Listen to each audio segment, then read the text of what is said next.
would like to take a look at the cloud features of DataView that were introduced recently.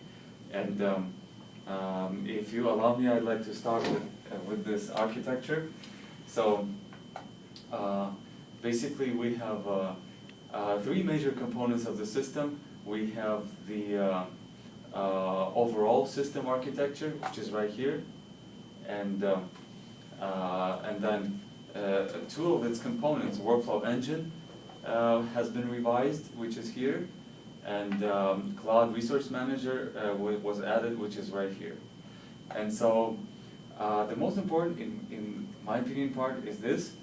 So basically we have a cloud environment in which we have different virtual machines running, and we provision one virtual machine to be master node, which will be running DataView 24/7, and on as needed basis, we can provision using master node more virtual machines, so-called slave nodes, that will be used to run the workflow.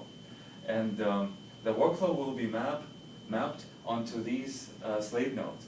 So no part of the workflow of the actual data processing will be done on master node, which allows us to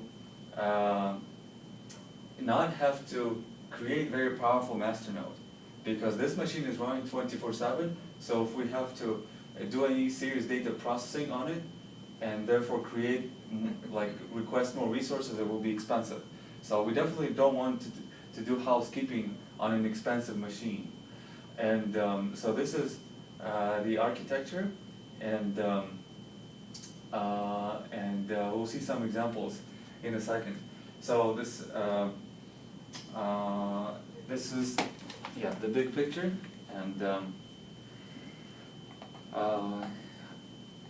let me see. So in the view system, new method has been added to the Webbench utility that's called a run workflow in the cloud. And this method takes several parameters like workflow name, which should be registered in the master node's repository, and then run ID, then whether or not to insert to save intermediate results. And then this last piece here, which is called config, there are several options what to do with this config. And one of the easiest ways is to specify the IP addresses of all the slave nodes separated by space here. And once you do that, this is all that's needed to run the workflow in the cloud. So from user's perspective, this is it. Another option, and this is more on the from the developer's perspective, we can specify, if I go to this method right now, we can specify in config the word default, and in that case, we can add here some custom IP addresses if we like to. So we can customize different IP addresses, so from there on, the system just picks it up. Is it possible to store the IP in the database? Definitely. As a pool, and then you allocate it? Definitely, yes. Okay. And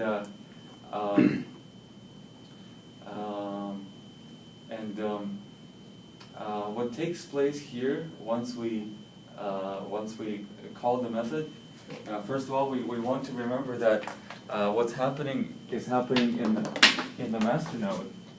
So we have